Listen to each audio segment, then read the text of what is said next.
لا تراجع ولا استسلام. ريال مدريد يحدد موعد التعاقد مع رودري. وكلاء فينيسيوس جونيور لا زالوا متشبتين بالمطالب المالية في حدود. أول هدف ضروري في الميركاتو الحالي هو التعاقد مع مدافع السوبر ستار، وحددت ميزانيته في حدود 100 مليون يورو. داخل ريال مدريد يعتقدون بأن فترة ألابا مع الفريق انتهت ولن يتم تجديد عقده. صحيفة بيلد الألمانية تكتب حول تشيما أندرياس: هنالك بشتوتغارت يروج ويقال بأنهم قد تعاقدوا مع رودري الشاب وهو تشيما. إليكم التفاصيل. لا تنسوا الاشتراك في القناة وتفعيل جرس التنبيهات ووضع لايك للفيديو. بدعمكم نستمر.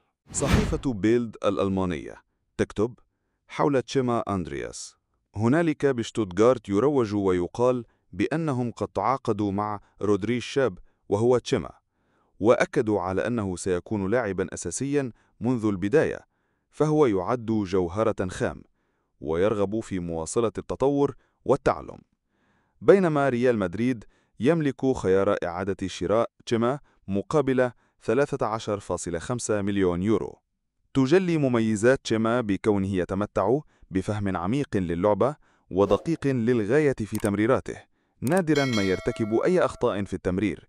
يملك قامة بطول 1.90 مترا، يتمتع أيضا بقوة بدنية، وهذا ما يجعله يفوز بالعديد من المواجهات الثنائية في منطقة مسؤوليته، ويجيد قطع الكرات مرارا وتكرارا.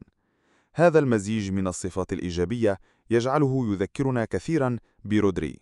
تشابي ألونسو غير مقتنع بالمستوى الذي قدمه راؤول أسانسيو بعد كأس العالم للأندية، ومستقبله ما زال غير مؤكد حاليا.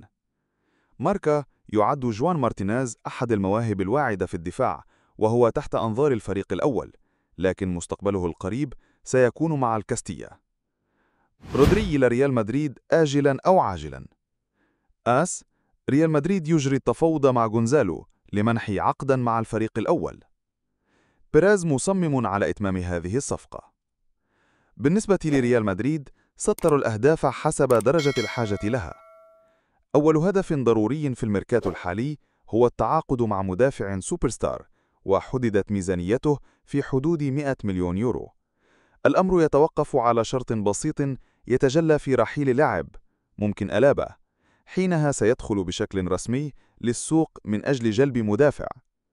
التركيز كل التركيز على ويليام ساليبا، إنه المختار والمتفق عليه من جميع قادة إدارة مدريد، بل إن مصادر تقول إن مسؤولي مدريد سيسافرون إلى لندن الأسبوع المقبل من أجل تقديم عرض رسمي قد يصل ل100 مليون يورو. أما إبراهيم كوناتيه الأمور تختلف، بحيث تم اختياره على أساس الصفقة المجانية للموسم القادم. ليفربول يعلم ذلك، ويعلم أن ريال مدريد اتفقوا مع اللاعب. كوناتيه مطمئن لأنه يثق في كلمة مدريد التي يوفى بها بنسبة 90%، حتى لا نقول 100%.